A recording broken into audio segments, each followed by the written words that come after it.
Hi, everyone. Welcome to a GLF Live on biodiversity credits. My name is Irini, and on behalf of the Global Landscapes Forum, I'm very excited to hold space for this deep dive on, as I already said, biodiversity credits.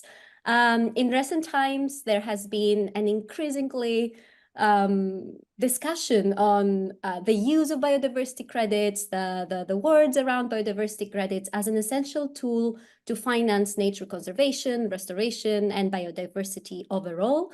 Through biodiversity credits, aiming at assigning a monetary value to habitats, plants, animals, allowing the buying or selling of credits in order to achieve conservation results. There are a lot of talks, there is a lot of voices in favor of this schemes, but there is also, of course, a lot of criticism and cautioning from others who are talking about questioning the fundamental idea of assigning an economical value to nature, questioning the necessity for creating a market for a public, for a common good as biodiversity, especially thinking about climate credits as well, and also stating that very often such measures might be too simplistic to capture the whole value of nature, including cultural value, intrinsic value, and others. So in this series, we hope to actually do, as I said, a very deep dive on biodiversity credits and find out what's the deal with them. So for this conversation today, I am very excited to welcome two wonderful experts here with me, Drea Burbank, CEO of Savimbo, and Dr. Michael Schmidt, expert in metrics and measurement systems for biodiversity credits, CEO and co-founder of Biometrio.earth. Welcome, Michael. Welcome, Drea. I'm very excited to have you here with me today. And thank you, of course, for trusting me with sharing your knowledge with us about biodiversity credits.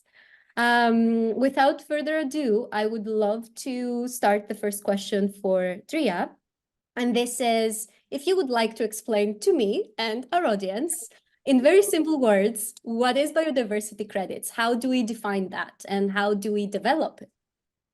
Yeah, the unit of a biodiversity credit, like the object, is really important, especially for my partner. So I work with we work with an indigenous community. We started in the Colombian Amazon, and our partners are 99 indigenous leaders in 25 countries and 55 nations. They caretake, by recent estimates, about 80% of the biodiversity on the planet. And so what we buy and sell for biodiversity is really important to them. For us, we define biodiversity with their help as 1 hectare of intact ecosystem conserved for 2 months. And so that means that all of the ecological niches are available to and filled by native species. If it's a non-native species and it's eradicated, you can also get credit for that. Okay, that was, I do have a follow-up question for that, because that was incredibly on point. Is this your definition, like the definition you use with your work, or is this like the broader definition that is being used on biodiversity credits? There's a lot of debate about that. That definition is interoperable. Anybody can use it to credit for eradication, restoration, conservation, pollination actions, and corporates can use it to track their impact. It's not universal. There's a lot of debate about the unit right now. It's the one proposed by indigenous leaders. We respect their capacity to make biodiversity fungible. That's wonderful. That's wonderful. And thank you for bringing up also the statistic about the 80%. I know this number has been going around for many years now, thanks to IPBES, but it's always wonderful to remind that. Then I'll come back to you a little bit later, Drea. I'd love to move on to Michael now with a question on how do biodiversity credits differ from climate credits? Because carbon credits, I'm sorry, because in the climate space, we're very used to the carbon credits lingo. But how are they different from biodiversity credits, if they are different, and how does monitoring, reporting, and verification systems for biodiversity credits differ from the ones for carbon credits? Well, there are probably many different answers to that question, but the one I would like to give is probably they're better.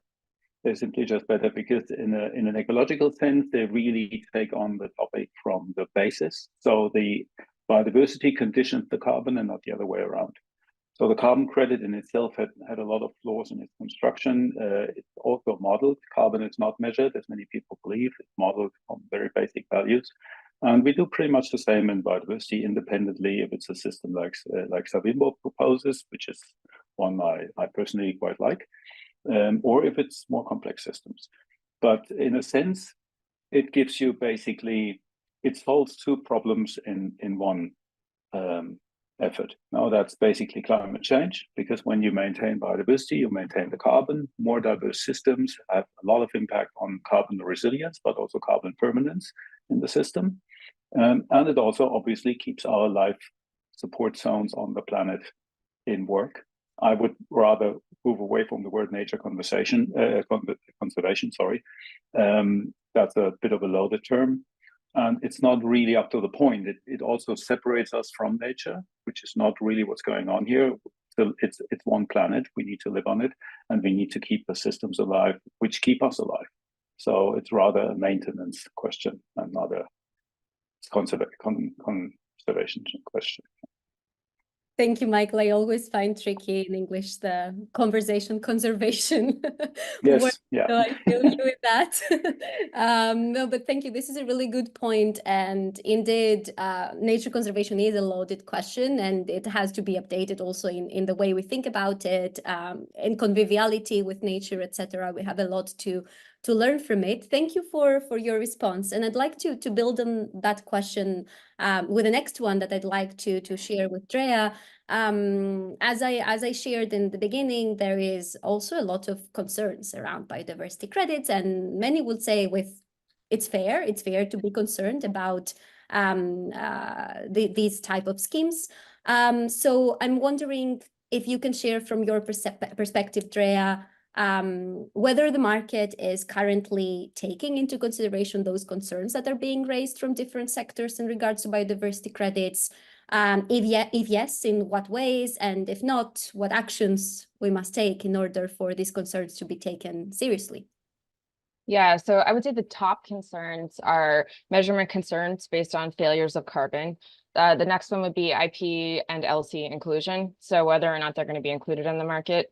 And the last one would probably be the commercialization of biodiversity. So I'll go over each one in turn. So the top concern of measurement, I think, can be resolved fairly simply, but it's not being resolved right now. So in carbon, they did 20 or 30 to 100-year projections in forests, and forests are a complex system like the weather. And we know from all of our weather science for many, many centuries that we can only predict weather with accuracy by about 7 to 10 days in advance.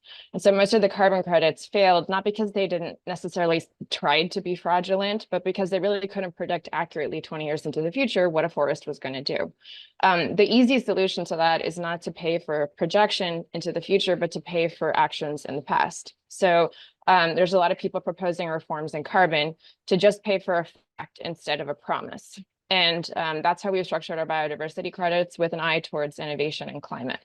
That's the first concern for measurement. And I don't think that's being universally addressed. I think a lot of people are glossing over the failures in carbon markets and not accepting the evidence that we have, just pouring in that we didn't do a good job with our promises. So the second concern is IP and LC inclusion. Carbon credits were robustly inequitable. There's a number of reasons for that, including IP and LC exclusion at the formation of the market, private market interests kind of colonizing exclusive science. And then as a result, basically 97 to 60% of the margin of a carbon credit sale went to intermediaries.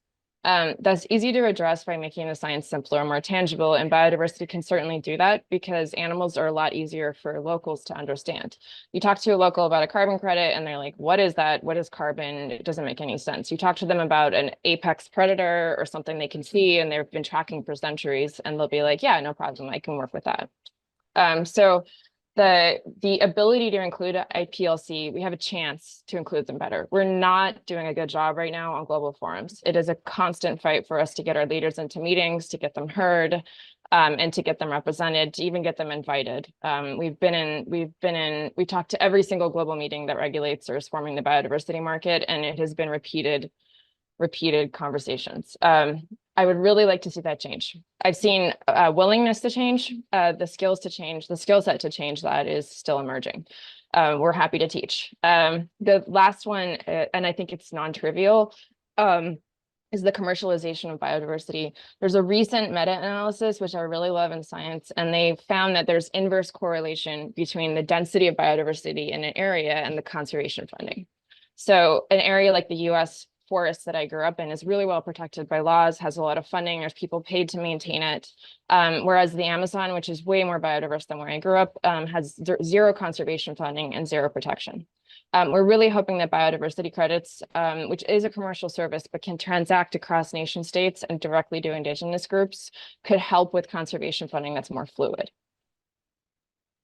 Thanks, Drea. I am very happy also from the strong mentions to indigenous peoples. Just for anyone who is listening, when Drea is talking about IPs and LCs, this is indigenous peoples and local communities, just clarifying that, just to make sure that we're all on the same page, but is very, no, don't worry, Drea. I know sometimes when you're using this every day, it's very easy, but I'm just making sure that everyone listening to this conversation is on board, because you're bringing up very important points, especially when you're stressing out that in many cases, indigenous peoples, local communities, people that actually live in the landscape are the ones that are excluded from these decisions. So it's very comforting to hear that this is already thought out in the works like the ones that you're doing.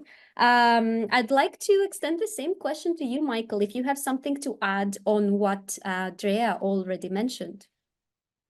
Yeah, well, you raised quite a few points in your question. Although, first of all, maybe the concern on the metric side, I don't share that much. We've invested a lot in biodiversity research. I'm quite happy with Drea's approach that to keep the data collection simple, which doesn't mean that you cannot do very complex data science on it. Specifically, if you go into deployed sensor systems, so you move away from the expert, the famous expert, which goes into the forest and says, I've seen 5 birds. That's not a data set you can work a lot with. But then if you have a microphone deployed, that gives you much better insight. So I'd say it's completely doable. It's probably even better than the carbon monitoring systems we have in place now for NBS projects. Obviously, I say that because I've been working on that for 30 years now. The other one is the concerns about turning it into a commodity. I don't share that neither. I mean, basically, we live in the system we live in. We got the big task of keeping that planet livable, and we need to manage our production and our consumption. And we have a financial system which works basically on some of these mechanics like commodities. So I would rather work with a system than invent a new system which is not coming in time for really having an impact. And for me, it's the question of fairness. So if people maintain their forests or their ecosystems and protect the biodiversity in them, they should be compensated by the global community because they create a global value in it. And that's as much an investment as we do in any kind of infrastructure. So it's a global infrastructure. The Amazon is a global infrastructure.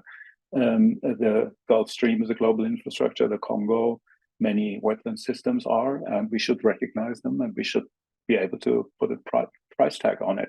And as long as somebody is not coming to me, giving me another proposal on that, I'm quite happy with this proposal.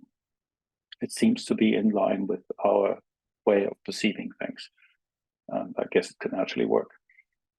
Thanks, Michael, for that. You raised some interesting points, and I wonder, because we hope, to have these conversations in order to see also how different people see things. Indeed, in this current system, many would argue that biodiversity credits are a great way to, as you said, compensate the guardians, the stewards, all these people that can indeed take care of a place. But as I also heard, and as we have heard also from other discussions, there is also the questions, about the cultural and the intrinsic value, which we don't necessarily have to go in now, because I do see your perspective. I'm just wondering, how this aligns with other valuations of nature beyond the economic one. Then you mentioned in the beginning of your response about biodiversity metrics and that you don't share necessarily the concern in regards to that. So as an expert on the topic, we would love to to hear from you. We know that, or at least from reading about biodiversity credits, there seems to be a lot of concern in regards to standardizing these biodiversity metrics, making sure that they are fair, making sure that some rules are being followed. So can you explain a bit more on how this could potentially happen? Yeah, well, biodiversity is a very complex term. I mean, it goes basically from the molecular level up to landscape scales. So we need to condense it down to a couple of measurable or countable dimensions in that. And one obvious one is obviously fauna, and another obvious one is flora. Now, they work on different scales, so it's quite a different thing if you go to a tree and you find lots of mosses living on the tree trunk. It's probably a non-starter to start working on that. But if you go into complex systems like forests in itself or wetlands, you can basically start counting the elements which keep the system alive. In a sense, it's a system which consists of different components, and all the components work together to keep it stable. And stable in that sense doesn't mean that it's a primary system. It can also be an old regrowth or a secondary system, but it needs to maintain, or it needs to preserve or contain all the different components which make it work. In biology, you often talk about trophic cascade. So basically, you have from an apex predator down to the herbivores and everybody present in the system. And if you start counting these on a landscape level, and if you start counting them on a level that is basically transparent, the data are publishable, and the data can be maintained in databases and are accessible to science.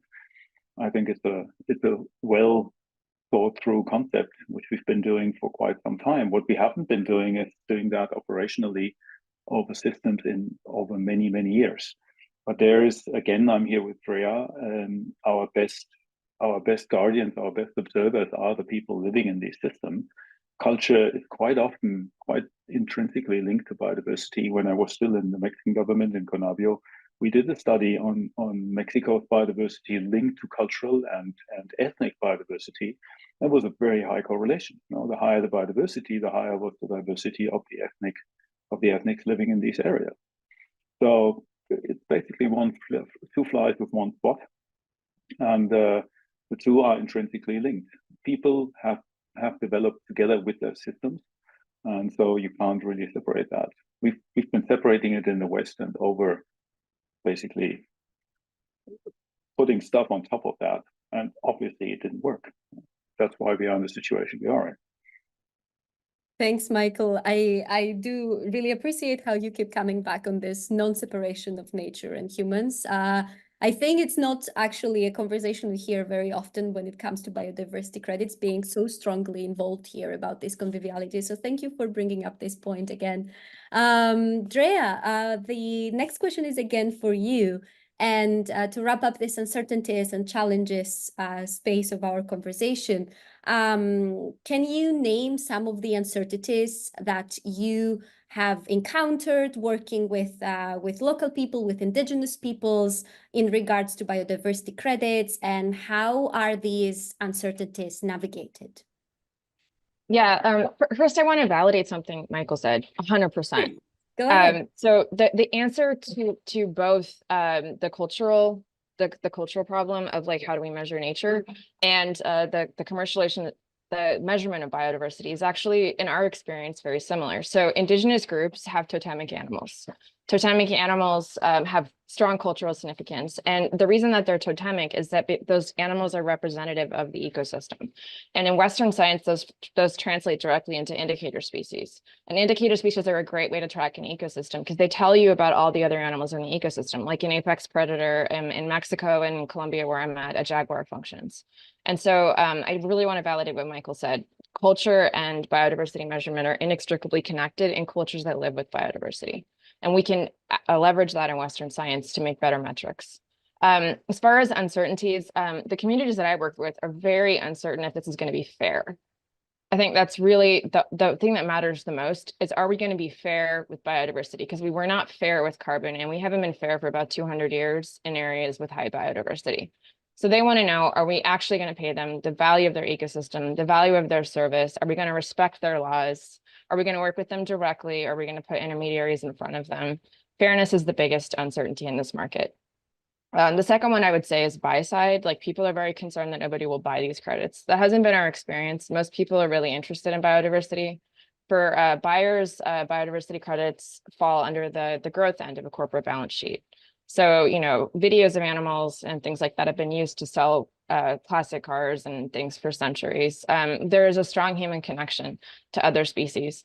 And so a lot of people are interested in buying biodiversity just because they love other animals. And that I would say is like fundamentally in our genome. Indigenous people say that animals are our older brothers, and we have compassion for animals and a strong connection to them. And so I think that a lot of people are more interested in putting money towards this than we would think. Thank you, Drea. This is really interesting to know, and I'm actually noting down a lot of the things both you and Michael are saying, because we would, as we said, we're going to explore this topic from multiple perspectives, and I would love, you know, to hear also from representatives of Indigenous peoples themselves, etc., how they feel in regards to that. I saw a raised hand, and I'm going to allow that. So, Michael, go ahead. Oh, thanks. I wanted to stress another point. No, basically, it's a pretty crowded place we're living on now. So we're 8 billion and we're going up to 10 billion. We totally have the systems and the technology to manage that. That's not the problem. Overconsumption, currently climate change is it's not produced by 8 billion people, it's produced by 1.5 billion people. So these guys basically have to take a step back and review what they're doing. And one of the systems we need to really put in place is that we give the value to nature in a sense that a landowner, whatever the structure is, that might be an indigenous people, it might be a private landowner, basically has an option to say, I leave my forest here because I can sell a credit on it and I can make some income, or I convert it into an oil palm plantation. But we definitely need to come up with these kind of metrics and measurement systems where landowners can decide if they want to maintain stuff and do something for the greater good, for the common good, or if they just have a rather short-sighted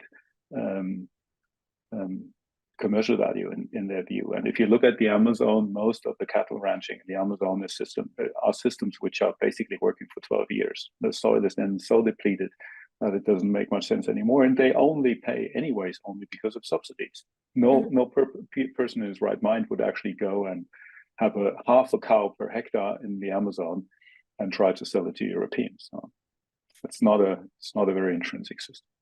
That's a very good point, and I sense here a nudge for a need for values change, in the sense of like, what are we valuing as important, while taking into consideration that people must have a livelihood to survive. So absolutely, I love this framing, and I see yet another hand. I think we are on time, so I'm going to actually. I feel like a school teacher. Drea, please go ahead. I just really want to validate what Michael is saying. We work with small farmers. We started with small farmers, and for market inclusion, it was their idea that we formed a company that could create a green economy. And we have discovered that they will work for about half a wage to preserve biodiversity that they would work for to destroy it. So I think that there is a really robust misunderstanding of the motivation and the economic incentives of people on the ground. It's not a matter of getting paid a lot to preserve biodiversity. It's a matter of getting paid anything. So in this area, all of the money comes from destruction, and it comes from the West. Petroleum, mining, logging, narco trafficking. These are problems that we created, and we haven't given them any alternatives, because the green funding just stops in Bogota. It stops in Rio. It doesn't hit the ground. It's transacting through nation states and NGOs that take so much of the margin that by the time it reaches the actual area, it never shows up. And that's because they're not tied to supply. I mean, you can't do that with a cow, because the cow actually has to show up, otherwise you don't get paid for it. But for some reason, the conservation funding doesn't have to show up, which is why we're not having an impact. So I really think that, totally validating what Michael is saying, people on the ground will definitely bust their butts. They will gut themselves to preserve the ecosystems they live in, but we can't make them do it for nothing. No, absolutely. And I mean, this is also building on top of a lot of, how can I say that? Like when Ostrom wrote Commons, and then she won a Nobel for that, that people that live in places actually take care of the commons instead of like fighting to destroy them. It's really resonates to me on what you're saying, that people that live in a place, they actually don't want to see this place being destroyed because they, not only they love the place, but this is where they are growing themselves, they're growing their kids, this is where they're coming from, it has cultural significance. But of course, as you said, there are all of these larger streams of distraction that are not allowing people to basically do that. So it's exciting to hear that you are seeing biodiversity credits as a way to potentially support people to have a livelihood and at the same time take care of the land they are living in. Beautiful. I think I really love this part of the conversation, but I will have to start moving ahead. And hopefully we'll get some more exciting information in the next remaining minutes. Building on what you just said, basically, Drea, that people must be paid something. People, well, paid. They must be earning a livelihood through what they're doing. Do you see the biodiversity credits as a reliable, as a predictable source to actually do that? Can you maybe provide examples from your work so far with local people, with indigenous peoples, where things like that have actually worked out? Yeah, so we're bottom up. I mean, we started in this area with 4 medicine doctors whose main question was, why haven't we gotten paid for conservation in 20 years? And then we looked at it globally and we said, there's no legitimate reason why you haven't. So we're going to fix it. And they said, great, we want a for-profit company. They didn't want a relationship of dependency, which is how they perceive charity. And then they wanted no strings attached. So they wanted to be independent.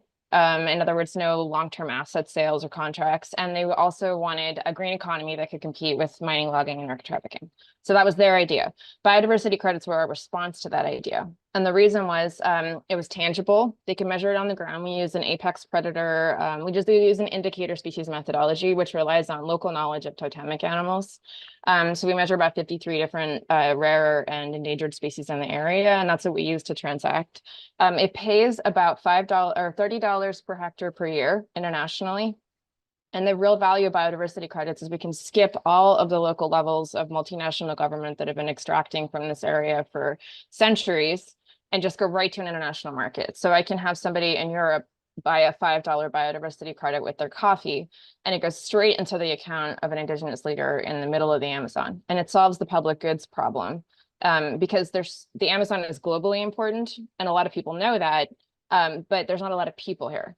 And it's very hard for somebody to just like send money directly to the Amazon. So the biodiversity credit becomes a way to transact between very different cultures in a way that's fair, where there's no long-term strings attached, but it's a tangible outcome. And both cultures perceive this outcome as valuable. Here, they perceive the jaguar as valuable, but in the center of Zurich, they perceive a jaguar as an indicator species. I love the jaguar example. Sorry, you stopped while I was starting to laugh about the jaguar and how it's perceived in different parts of the world. No, this is lovely, and thank you for sharing that story. Michael, is there something you'd like to add on Drea's answer on this, or on whether you, for example, see this as a predictable, as a reliable way to finance biodiversity, basically? Well, again, as I said, no, I think it has to become one, because there's not much time left, quite frankly. We have maybe 10 years, if you're an optimist, maybe 15 years to really get the thing going. I mean, we're losing so many species, 420 million animals every year are trafficked for consumption in cooking, in trophies and stuff like that.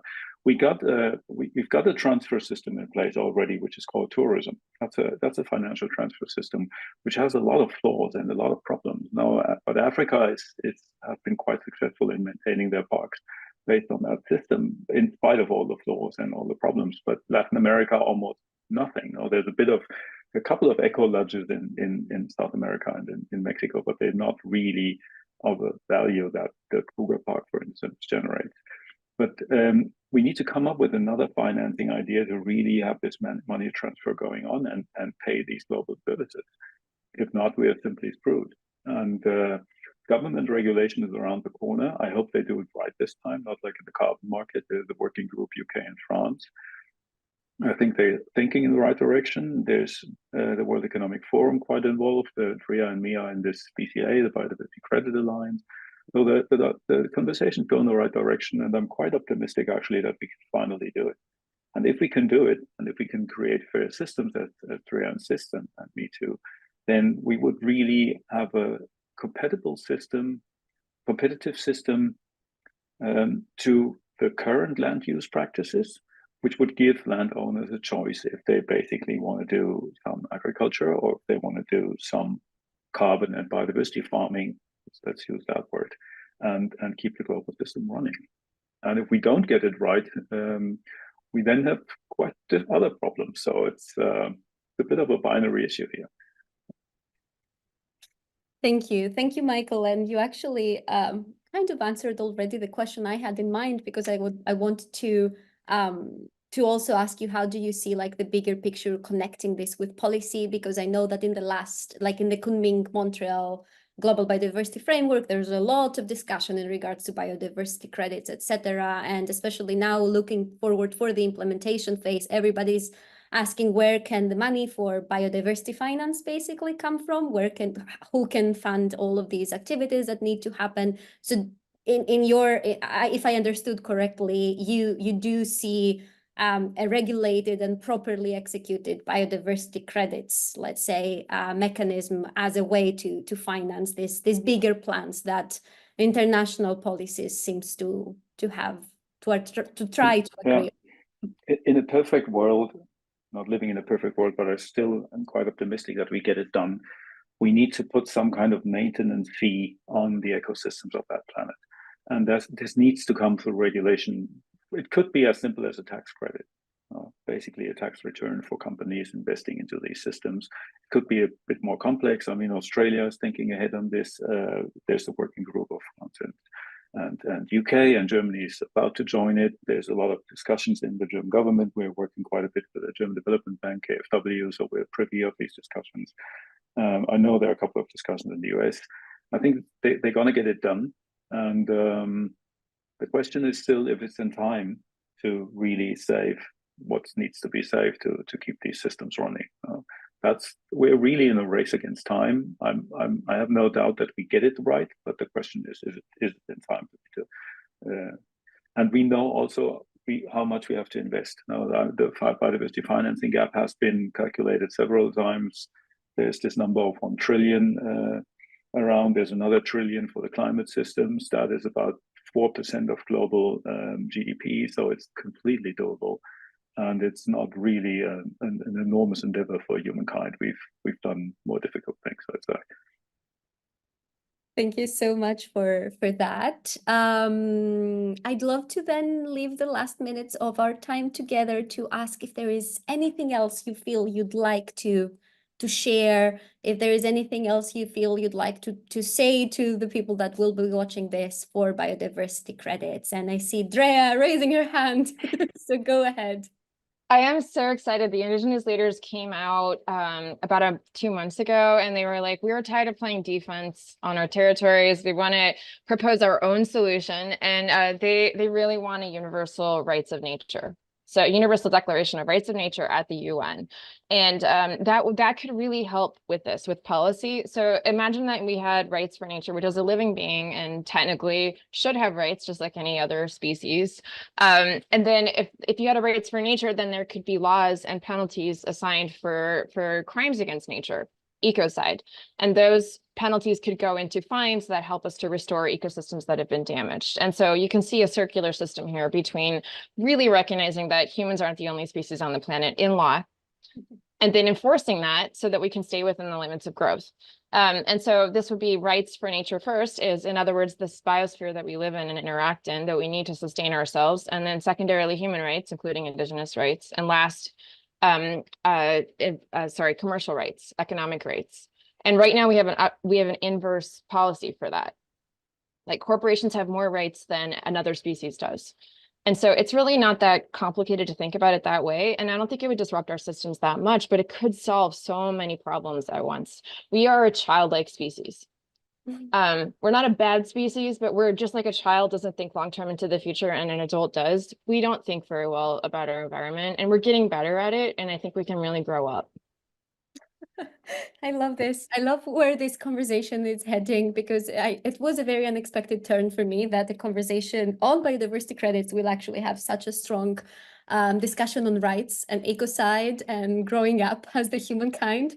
This is wonderful. Thank you so much, Drea. Michael, anything from your side that you would like to share in this conversation while we are closing?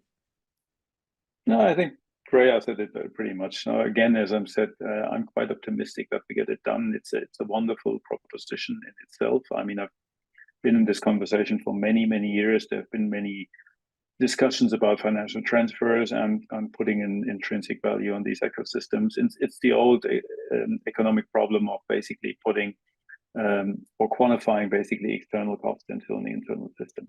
So how much does a mine really cost? And so far, many of these systems, basically, companies make profit out of them, but then the community usually has to clean up the after effects. And that basically needs to change. So we need to have a full economic disclosure of the value of these systems. And I think we're getting there. Again, as I said, the only thing is time, and we need to really speed up the process.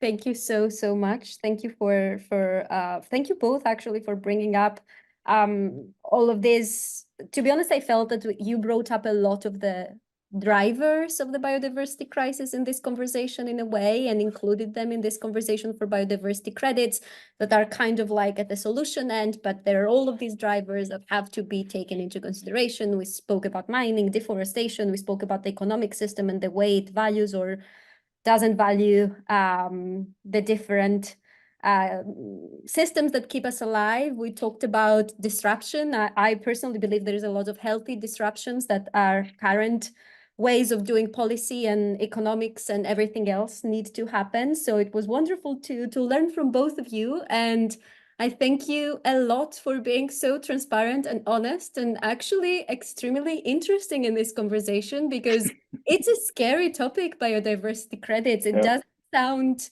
how can I say, enthusiastic as a term, but I feel I learned a lot from you today, and I hope that we will continue learning together a lot through this this series that the Global Landscapes Forum is doing on biodiversity credits. So thank you, Drea, and thank you, Michael. Thank you both for You're welcome. the trust and the transparency and the energy. I hope you also enjoyed our conversation.